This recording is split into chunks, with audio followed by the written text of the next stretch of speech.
Hi friend, welcome to my Facebook channel. Welcome to my art studio. One day I'll give you a tour. It's the only place I can have my video at the moment. And today I want to talk about something that's essential to me because it's happened to me, not being prepared during a government shutdown. What would you do?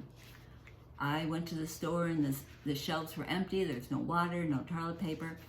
And I learned a vital lesson to be prepared ahead of time. So I decided to research it, what you really need, what are the basics, and I'm going to tell you what I've learned, and I will be reading. I know some people don't like you reading from notes, but this is important. So I've taken notes, and I'm going to read from them in hopes to help you in case, in this day and age, a government shutdown can happen, very likely.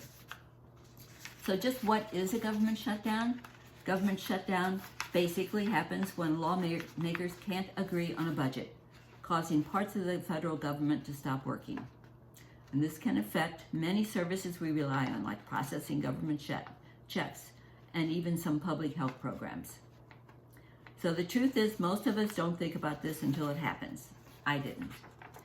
But being prepared can save us lots of stress. So I'm going to share 5 essential steps that I got from studying that I want to share with you that could make a big difference. And the first thing is, get a pencil and paper, write them down. It's only 5, is cash. Write that down. So why cash? Well, in today's world, we're used to paying with cards and apps. But during a shutdown, government services that support banking could slow down. For example, processing federal payments might be delayed. And if people panic and rush to ATMs, banks are going to run out of money very fast. Imagine needing to buy groceries or gas, but not being able to use your card because the systems are down, and the stores will only accept cash. I recommend keeping enough cash to cover at least a week's worth of expenses. So write down cash, and next to that, put a week's worth of expenses. Think about groceries, gas, medicine, and other must-haves.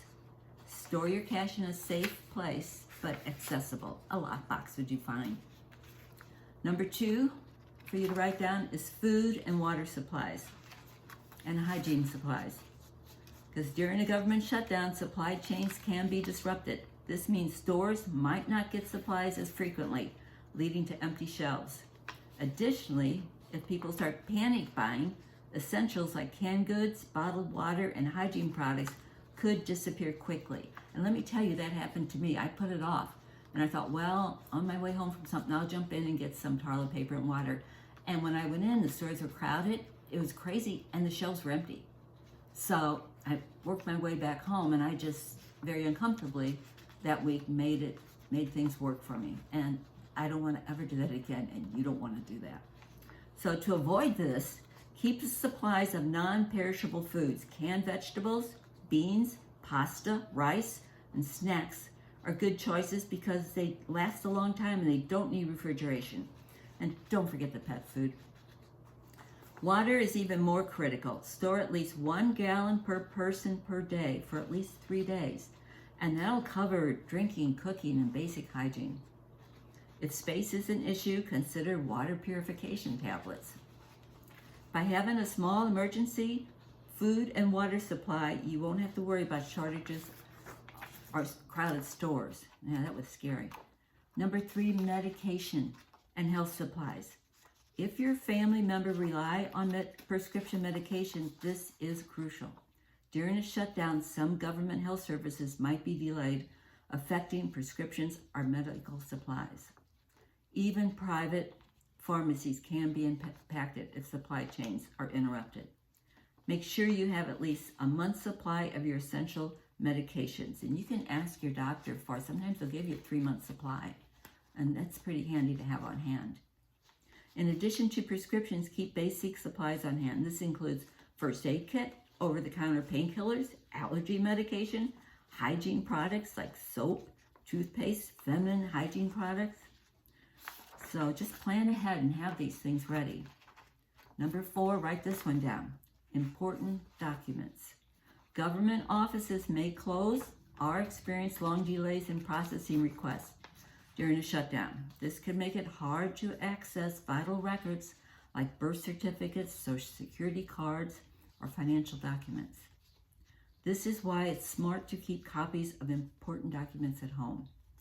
This could include personal identifications like IDs and passports, medical records, insurance information, financial documents, bank statements, mortgage papers, and your legal documents, your wills, your power of attorney.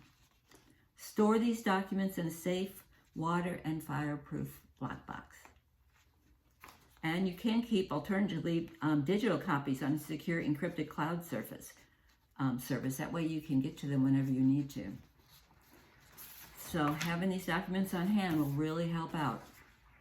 So 5, a plan for communication and safety. We have this. We have a place that we can all meet up at if something happens and we needed to get together and couldn't contact each other.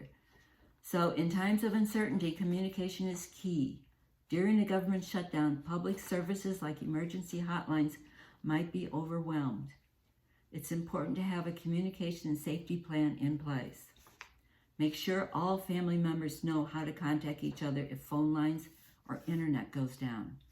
Write down important phone numbers instead of just saving them on your phone.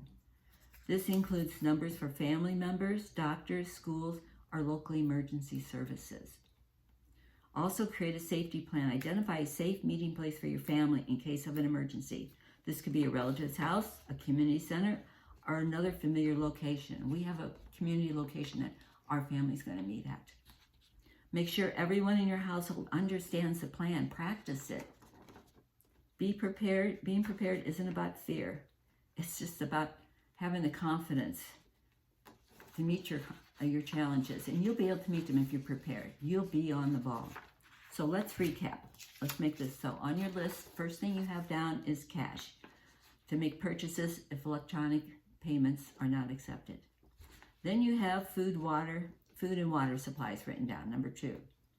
And next to that, you have enough to last 3 days. Okay. Number 3 on your list, medications and health supplies. Have a month's supply of those. Write down a month's supply of those if you can handle that or get that. Number 4 is important documents, copies stored safely and securely. And number 5, a plan for communication and safety. You know where your family's going to meet. These are simple but powerful steps. By being prepared now, you're not going to panic later. I panicked. It wasn't fun. So I just want everybody to be safe, and that's what I want my YouTube videos to be about, helping each other. So leave a comment, leave some questions. If you have a question, I'll go look it up. I'll try my best to find the answer for you. So thanks for being with me today, and I look forward to being with you again. Okay, now I turn it off. Bye now.